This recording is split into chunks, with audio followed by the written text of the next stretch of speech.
Well, good morning, Interbet fans, and welcome to the preview for Turffontein. We're on the inside track, and as you can see, new position, new home. We've just moved into our new place and just getting that right. But this should be a good race meeting. I really enjoy this card.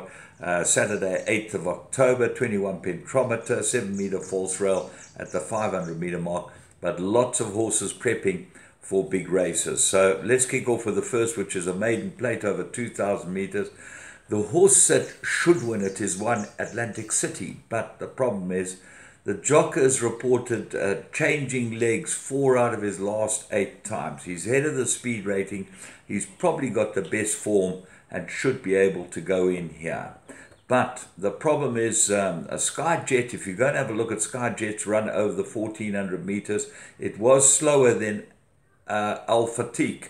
So I like Al Fatiq. I think he's going to go the distance, and I think 9-1 is a very decent each way price, and that's a horse that I make the big danger to Atlantic City.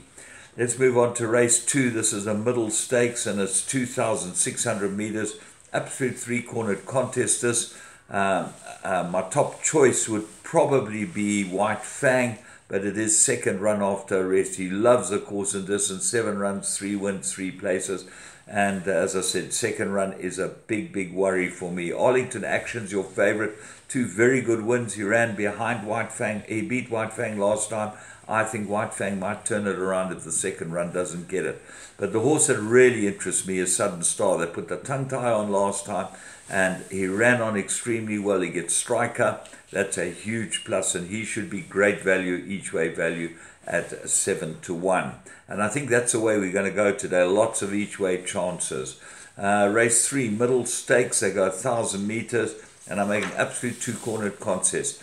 Fico, that ran behind, ran in front of Big Eyed Girl last time, and Big Eyed Girl's 3.5 kilos better off. I'm going with Big Eyed Girl to make it a very close run race, and it's 7-1 against a Pico who's 15-10. There's no value in a Pico, although maybe it will win. But the 3.5 kilos helps me, and I think that Big Eyed Girl will go very well here. It loves the course and distance, and expect her to go well. I make those the 2, as I said. Giovanna and Flower Bomb both need more ground. The interesting one is Flower Bomb. That ran on last time, but maybe needed a lot more ground than this. Race 4, Progress 3-year-old fillies. Well, here the 3-year-old fillies are getting ready for the features, 1450. I'm going with 4, Rock the Fox. Got a merit rating of 104. The time behind Maharani wasn't quite as good as Moraine's time. Have a look at Moraine's time, very similar course and distance, and you'll find that Moraine was quite a lot quicker, so there might be a lot of value in Moraine. But Captain Peg's won 3 out of 3. If you go now have a look at the Ready to Fly run, this is what interests me with Captain Peg and Ready to Fly. Captain Peg gets a 4-kilogram claimer, which is going to help, so 57. But Ready to Fly is 12-1, and it's got to get a couple of kilos from Captain Peg, and Captain Peg only beat it to 3/4 of a length. So I think the value is in Ready to Fly, the Mike the Cock inmate, but I'm going to put in the 3 horses there. 1, 4, 6, and maybe 5 Moraine if there's some money for it. Race 5, Progress 3-year-olds, 1450, strong first choice Profit. I know it's second run after arrest, but I think Profit's quite decent. I think that the fitness will tell, and if you go back and have a look at Quantum Theory, there's little between them on the Cousin Casey run.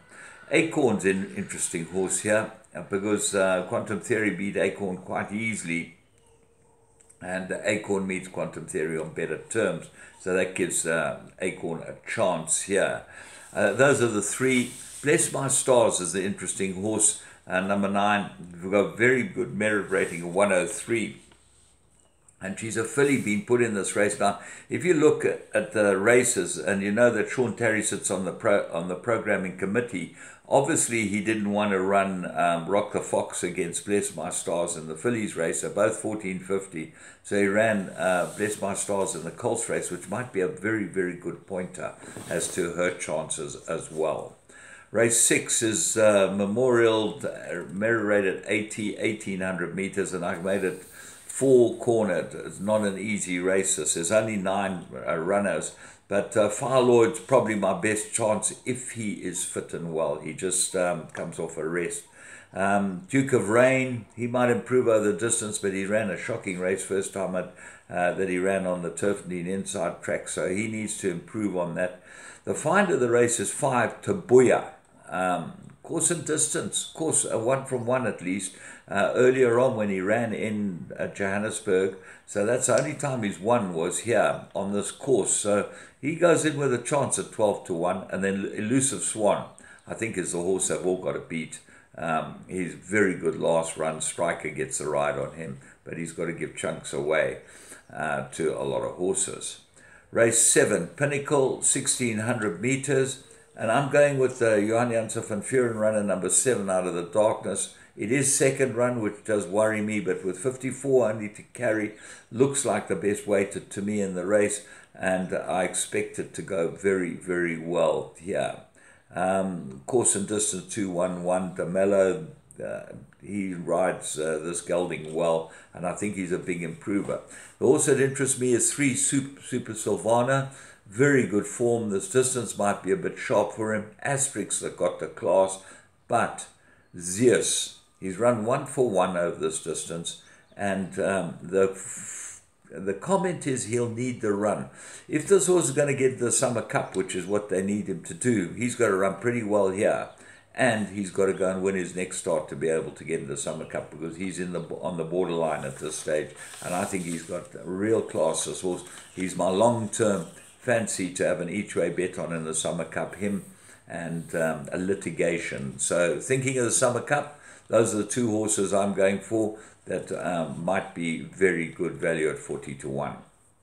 Race 8, Fillies and Mares, they go 1600 meters.